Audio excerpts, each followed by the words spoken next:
Fala, galerinha esperta! E aí? Só de boa? Todo mundo tranquilão aí? Suave na nave? Então, se está todo mundo aí de boa, tranquilão, convido você, querido aluno, querida aluna, e o professor presencial a mais uma viagem geográfica. Agora vamos falar do nosso querido Brasil, no contexto interno, econômico e como é que está isso no cenário mundial. Beleza? Então, vamos junto? Vamos lá na tela. Aula 22.1. Regionalização do território brasileiro, parte 1. Brasil é uma potência. Opa, vamos começar a rabiscar. É uma potência emergente. Nós veremos aí a questão das potencialidades e desafios que temos, ok? Falaremos da questão da infraestrutura, necessidades a gente precisa e os nossos limites. Então, o Brasil é uma potência. Nós somos um país de dimensões continentais, ok? Há muito tempo atrás, quando o professor Jorginho era jovem, eu tinha um professor, ele dava aula para nós, ele dizia que o Brasil era o país do futuro. Olha só, a geografia como ela muda. Hoje a gente vê isso com mais calma, com mais reservas, digamos assim, porque o contexto econômico e tecnológico do mundo também mudou. Nesse xadrez da geopolítica internacional, apareceram outras peças, outros países também, que cresceram de forma que não se pensava, ok? E apareceram nesse cenário em que, inclusive, deixaram o nosso país um pouco à margem dessa desenvoltura a nível internacional. E, obviamente, que a gente tem que o Brasil tem que rever suas políticas internas, sua política externa, o seu desenvolvimento econômico, o seu desenvolvimento social, beleza? Para que a gente consiga restabelecer uma melhor visualização no cenário internacional, beleza? Vamos lá no quadro, meu diretor. Então é isso, nós somos uma potência emergente. E a gente vem desempenhando uma função de ator importante no cenário internacional. Professor, o que é emergente? Emergente é aquilo que emerge. Se emerge, está vindo de baixo. Esse de baixo, do que eu quero falar para vocês, é o subdesenvolvimento. Então, nós somos subdesenvolvidos, mas nós estamos subindo de nível, ok? Entre aspas. Então, a gente tem características de subdesenvolvido, tem potencial, ok? Tem um grande potencial. A gente precisa melhorar, claro, obviamente, para que a gente consiga continuar nessa transição, ok? E alcançar um nível de país desenvolvido. Professor, mas isso é uma utopia, isso é um sonho. Sim, é um sonho. Um sonho como do passado, dos meus antigos professores, que diziam que nós éramos o país do futuro. Ok? Mas a gente tem que fazer a nossa parte, a gente tem que fazer como cidadão, enfim, como todos nós que construímos nosso país, beleza? Aí vai acontecer o quê? Que eu quero que você entenda que esse emergente está relacionado aos países que fazem parte dessa transição e que no cenário internacional são vistos como diferenciados, ok? E o Brasil está no meio deles, beleza? Vamos lá no quadro.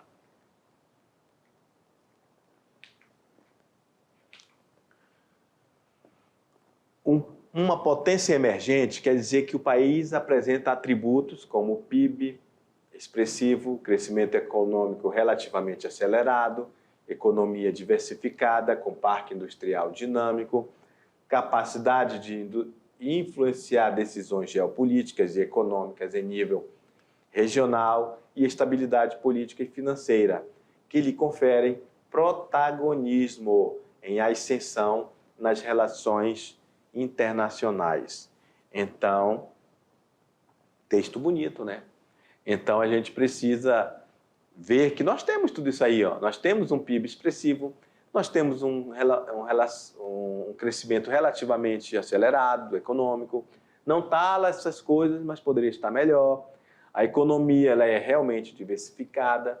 O nosso parque industrial nós temos, a gente precisa investir mais na indústria, ok?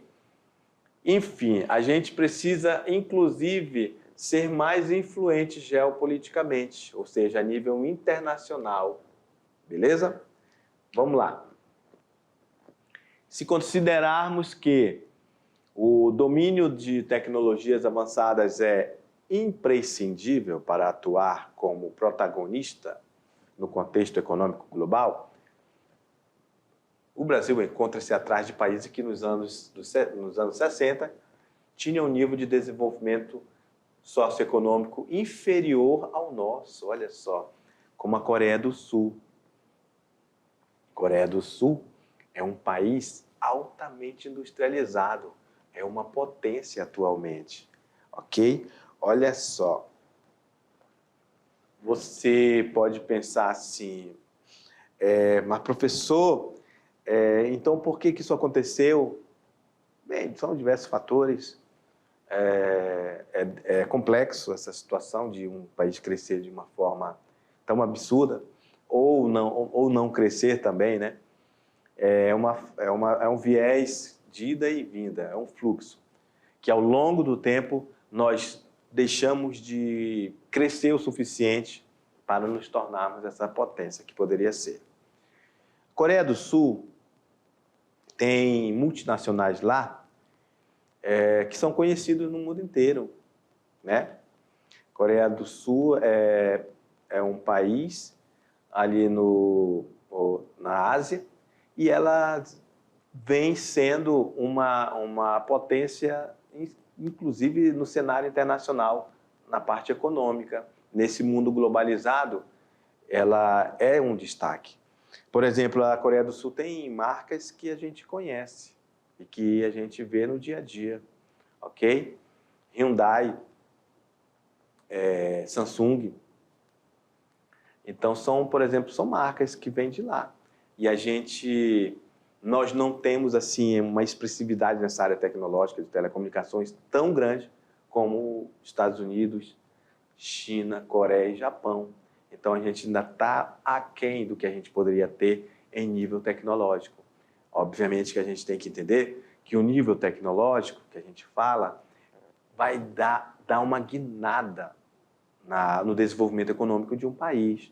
Mas para isso tem que se desenvolver a pesquisa, tem que se desenvolver a educação, tem que investir em educação e aumentar o nível da qualidade de ensino para aqueles jovens como você que está estudando agora, chegue num nível interessante quando está lá na universidade.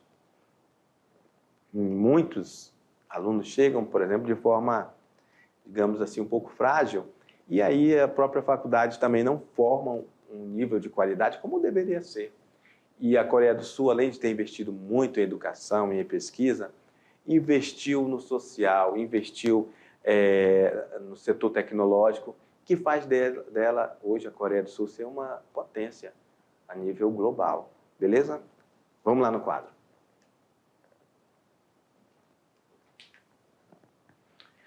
E a DIT? A DIT é a Divisão Internacional do Trabalho, em que pese o seu diversificado e amplo parque industrial, o Brasil continua com o papel de grande exportador de commodities, que representam cerca de 60% do que a gente exporta e 6,5% do nosso PIB.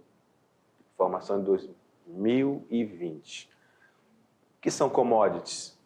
São produtos que vêm do agro principalmente, mas ele está lá no setor primário, ok? Extrativismo vegetal, extrativismo mineral, agricultura, pecuária, ok? Então, a gente exporta petróleo, soja, minério de ferro, celulose, farelo de soja, cana-de-açúcar, carne de frango, gado. Estão vendo aí? 60% de tudo que a gente exporta é commodities, ou seja, produtos in natura, ok? Tem como competir desse jeito com a Coreia do Sul? Pense nisso. Então, o Brasil ainda é um exportador de commodities. Há mais de 100 anos nós somos assim. Poderíamos ter evoluído de uma forma muito mais interessante, ok? Poderíamos estar no nível de pesquisa e ter um parque industrial muito maior do que temos hoje, ok? Então, mas a gente tem forte mesmo é o agronegócio. Isso é reforçado nas informações que eu estou lhe passando ali no quadro. 60%, ou seja, mais da metade de tudo que a gente exporta, são commodities, ok? Vem do agrobusiness, beleza? Isso não é interessante que a principal fonte de economia de um país, de arrecadação de um país.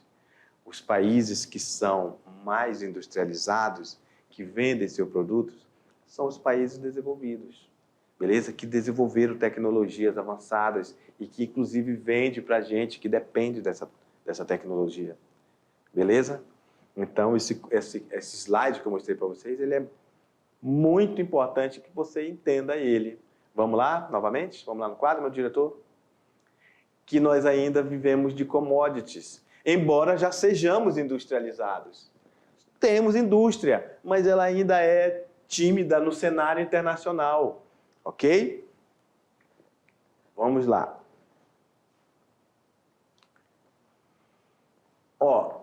Empresa de commodities no Brasil. A Petrobras é uma multinacional, ok? Mas é na área de commodities.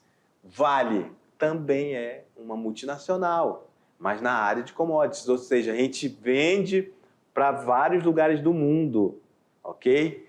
Mas são commodities, JBS na área de agropecuária, Suzano celulose, papel, beleza?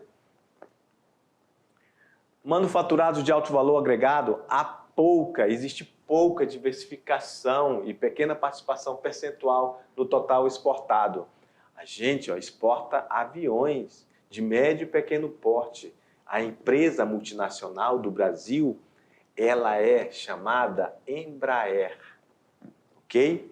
É a nossa empresa brasileira de aeronaves e ela tem uma significativa representatividade, ok? Porque agora imagina, a gente exporta avião, mas ele ainda é pouco diante do PIB que era necessário a gente ter, ok? Vamos lá. Importante saber, exportações do Brasil em 2019. Para onde vai as nossas exportações? China em primeiro lugar, Estados Unidos segundo, Países Baixos terceiro, Argentina aqui do lado quarto, quinto Japão, sexto Chile, México, Alemanha, Espanha, Coreia do Sul. Exportações por estado brasileiro. Olha só, quem mais exporta no Brasil, São Paulo é o grande campeão. Exportações, seguido do Rio de Janeiro, Minas Gerais, Rio Grande do Sul, Pará, Mato Grosso, Paraná, Santa Catarina, Espírito Santo, Bahia. Professor, eu não estou vendo Rondônia. Pois é, só para vocês terem uma noção o quanto que o estado de Rondônia, a gente já evoluiu muito. Nós somos, você vê aí nas propagandas, nós somos um estado promissor. Nós somos um estado que está crescendo, mas em relação às exportações, embora a gente exporte carne, soja, exporte grãos para outros estados, as exportações saídas de Rondônia não aparecem entre os principais estados do Brasil, beleza? Isso também está ligado à questão de a maioria desses estados estarem ali, ó, no litoral. Fica mais fácil, a logística se torna mais interessante, ok? Sem falar do parque industrial. Muitas das exportações de São Paulo sai e vai aqui para a América do Sul. Muitos produtos industriais de multinacionais que se instalaram ali, em São Paulo, no Rio, em Minas, Rio Grande do Sul, Bahia e etc. Beleza? Aí, ó, agora eu vou falar para vocês sobre os BRICS. Os BRICS, que é essa sigla aqui, ó, quer dizer Brasil, Rússia, Índia, China e África do Sul. A Rússia, que inclusive está em guerra, né, pessoal? Ela tem um bom nível educacional em relação aos demais países desse conjunto de países. Ela detém tecnologia, a Rússia detém tecnologia avançada no setor aeroespacial, energia nuclear e de armamentos. Mas em termos de indústrias, de bens de consumo, fica para trás dos outros países. Beleza?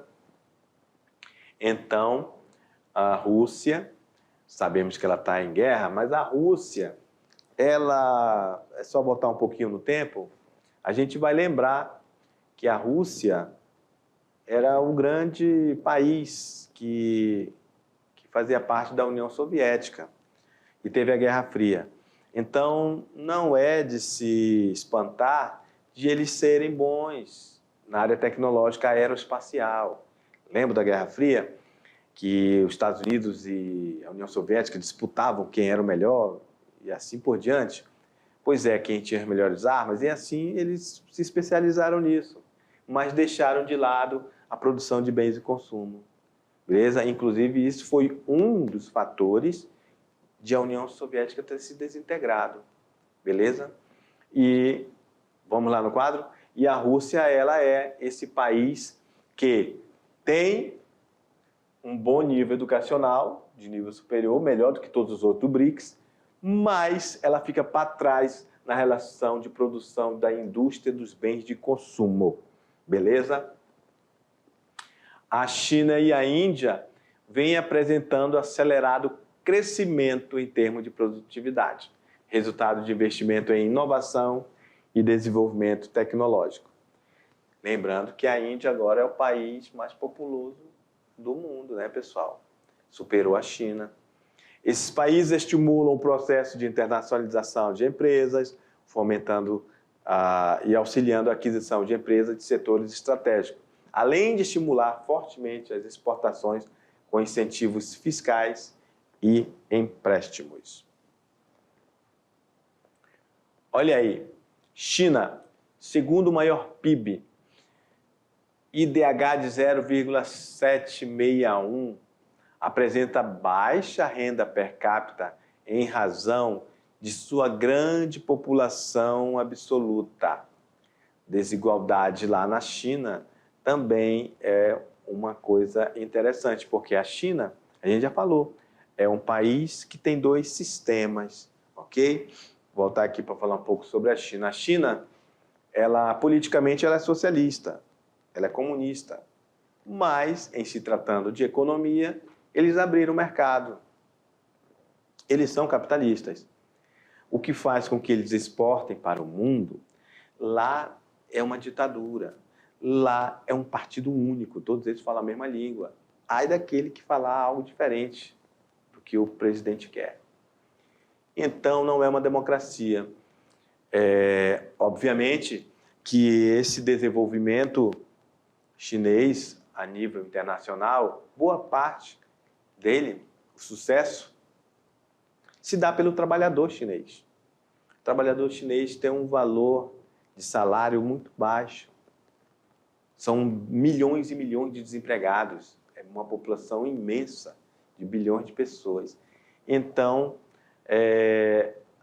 a China ela vem sendo o grande adversário no cenário internacional. De quem, professor? Dos Estados Unidos. São os dois grandes monstros da economia global. Beleza? E estão disputando palmo a palmo essa hegemonia econômica mundial. Beleza? Mas, diferentemente dos Estados Unidos, a China tem características de subdesenvolvido. Tem muita pobreza ainda na China. Ok? E ela faz parte dos BRICS. Ok? Vamos lá no quadro. Agora vamos falar da economia da África do Sul, que é baseada na indústria e na mineração e na agricultura. A África do Sul é um país lá da África. Professor, óbvio, eu sei. E ela também, coincidentemente, ela está no sul da África. Ok? Em relação ao continente, ela é o sul da África. Mas ela tem características parecidas com a do Brasil e ela faz parte dos BRICS também. 21% é o serviço financeiro lá. A indústria deles está um parque industrial interessante, de 16%. Nós temos aí um gráfico mostrando todos os setores econômicos da África do Sul. Fez essa desenvoltura econômica da África do Sul, fez com que ela fosse integrada aos BRICS e vista como um país diferenciado nessa economia global também. Agora vamos falar um pouco das vantagens que o nosso país tem em relação aos países dos BRICS. Nós, Brasil, nós temos uma grande extensão de terras agricultáveis, ok? Lembra que nós falamos que nós temos um país de dimensões continentais? Pois é. Lembra que a Rússia também tem? A Rússia é imensa, mas também está ali perto do Polo Norte, então é tudo congelado. Nós não, nós temos uma grande extensão de terras agricultáveis, ok? Nós temos muita disponibilidade de água, com diversas bacias hidrográficas, a maior bacia hidrográfica do mundo, que é aqui na Amazônia. Nós temos a energia solar, que é uma grande potencialidade para o momento do Brasil, ok? Muitas empresas estão investindo pesado neste mercado da energia solar, ok? E, inclusive, tem pessoas que estão investindo em energia solar e revendendo para empresas pequenas para diminuir sua conta de luz. Olha que legal. E aí, obviamente, estamos na região do mundo que é região intertropical, então a gente tem sol o ano inteiro. Olha o Brasil aí pegando sol. Então é diferente da Rússia. Um exemplo, a gente tem bem claro que nós temos uma imensa costa marítima ali, a nossa costa litorânea, que pode também desenvolver outro tipo de energia, a eólica, ok? Olha, outra coisa interessante, nós não temos a existência de conflitos étnicos ou religiosos, ok? E nem movimentos separatistas. Você que está me vendo aí, você mesmo, nosso querido aluno, coleguinha do lado aí, pode ter uma religião, do outro lado ter outra religião, e nem por isso vocês brigam. Nós somos tolerantes em relação às nossas religiões. Nós não temos esse tipo de problema. Nós não temos problemas de guerra, como a Rússia tem. Nós não temos problemas em relação a ser intolerante só por uma questão religiosa, ok? Nós não temos problemas étnicos, nós não temos problemas que causam devastação no nosso território, como terremoto, beleza? Então, realmente, nosso país tem essas vantagens, beleza? Vamos lá no quadro.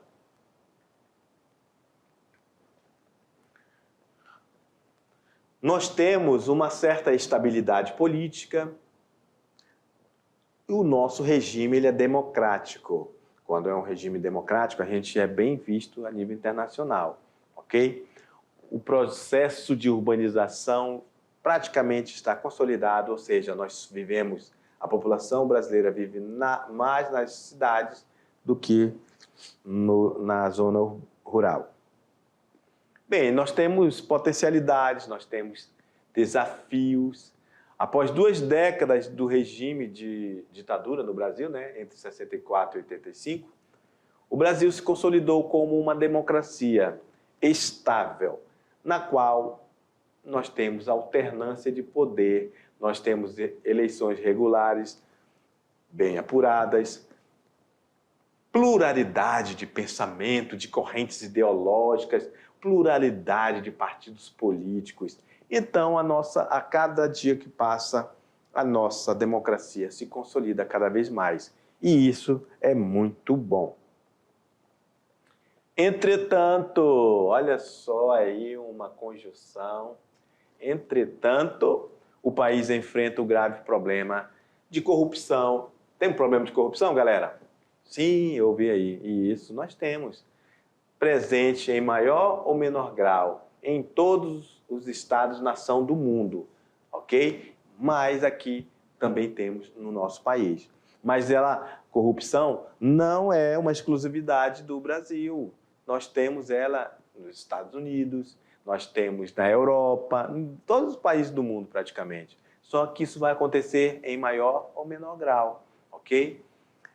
Professor, então quer dizer que aqui no país, no Brasil, é um grau muito alto.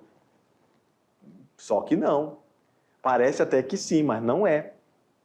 O Brasil, a nível de corrupção no mundo, é como nós fôssemos aquele aluno mediano. Não está nem entre os melhores, né? E nem entre os piores. Olha só que interessante. Com todo o problema que a gente tem e sabe que tem.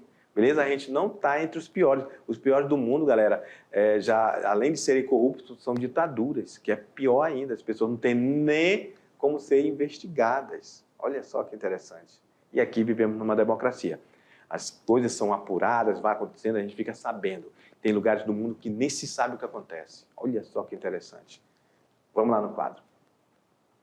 E tem outros lugares do mundo, né, galera, que o senador, um deputado, anda de bicicleta na rua, sem a ganância de querer muito dinheiro nos seus bolsos vindo da política, beleza? Então, nesse nível de corrupção, o Brasil não está entre os melhores, né, e nem entre os piores, beleza?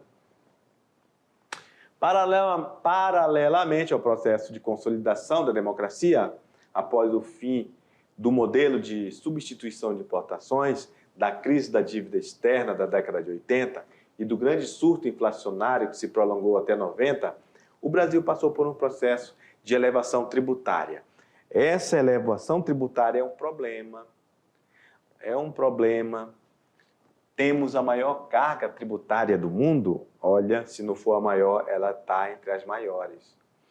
Cerca de 32% do PIB brasileiro são pagos em tributos. Um percentual alto, porém menor do que diversos países europeus, como Dinamarca, Suécia, Noruega, entre outros, que pagam mais de 40% do PIB.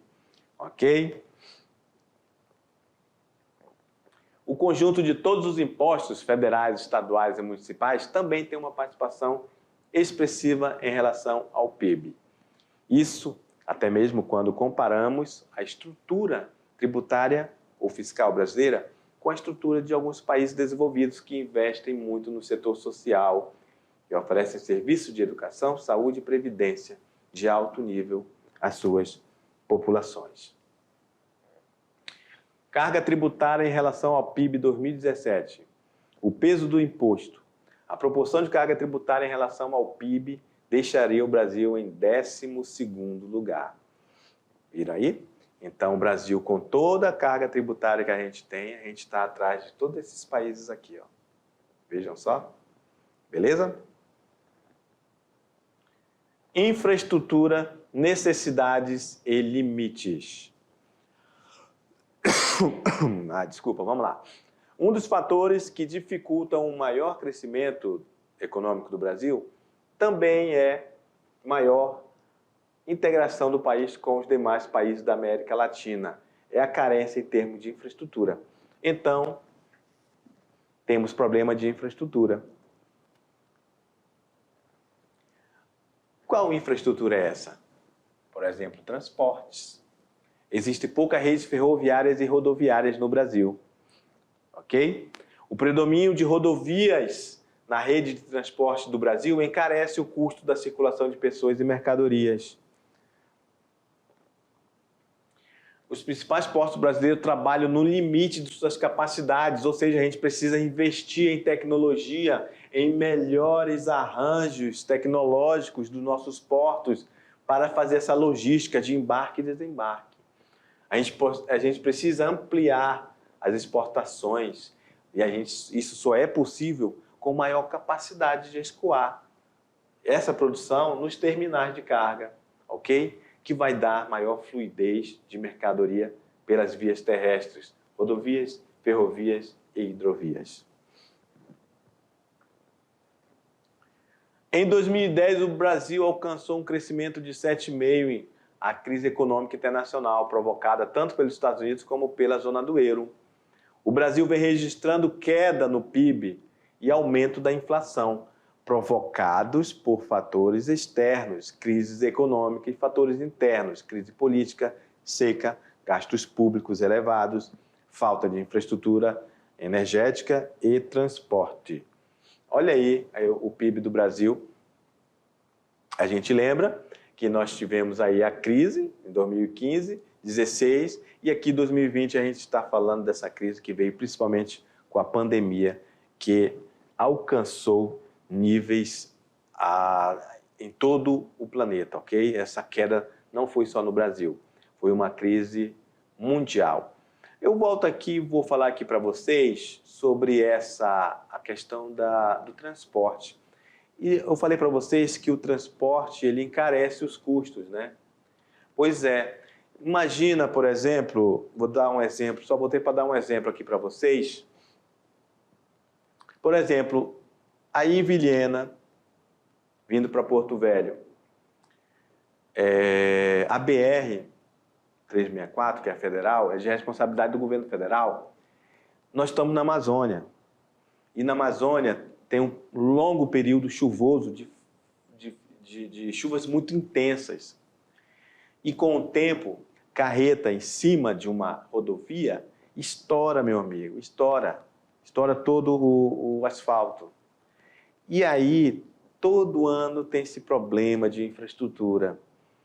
Aí, a gente está falando de custo Brasil, tá? Essa infraestrutura faz com que os produtos sejam caros. Quando uma carreta vem lá do sul do Brasil e traz para cá, por exemplo, aparelhos de tecnológicos, como DVD, como televisores, equipamentos de som, enfim. Isso vai ficar mais caro quando chegar aqui em Rondônia, porque a gente vai ter esse asfalto todo quebrado, vai quebrar a mola do caminhão, vai estourar pneu, vamos ter que pagar o borracheiro, vai ter que pagar um pneu novo, vai ter que pagar o salário do motorista, do caminhoneiro. Então, é um monte de coisas que está embutido no preço da mercadoria que chega para a gente comprar. Beleza? Isso chama-se custo Brasil. É essa infraestrutura inadequada que nós temos no Brasil. Mas, se fosse uma ferrovia carrega muito mais produtos numa só viagem, não precisa de asfalto, não fura pneu, não tem pneu, é tudo aço. e traria para a gente um custo-benefício muito grande e o preço baixaria, ok? Baixaria consideravelmente o preço dos produtos aqui para nós, inclusive para exportação, ok? E aí a gente teria uma respiração aí, digamos, na nossa economia, teríamos uma melhor fluidez econômica, beleza? Parei só para explicar isso aí para você. Agora vamos lá no quadro. Professor, então, se nós tivéssemos uma ferrovia, pelo menos daqui de Vilhena para Porto Velho, já ajudava? Ajudava muito, inclusive na velocidade, porque tem muitos lugares que o tráfego de caminhões se torna muito intenso. Agora, multiplica isso por todo o Brasil, ok? Então, isso vai aumentar o custo do Brasil. Nós vamos nos limitar à questão da nossa infraestrutura e a gente vai ter a nossa necessidade não atendida por completo. Isso vai fazer com que o Brasil fique para trás em relação aos outros países do mundo. Estão entendendo o quanto a gente ainda precisa melhorar? Então, pense nisso. Brasil, economicamente, a gente precisa se desenvolver. Brasil, para isso, precisa de um parque industrial interessante. Brasil precisa melhorar sua logística de rodovias, ferrovias e hidrovias. E, para tanto, a gente precisa de fazer investimentos governamentais para isso. E não está acontecendo de forma a contento, beleza? Beleza, galera? É o que tínhamos para o momento. Tchau, até mais. Daqui a pouco a gente volta para o resumão.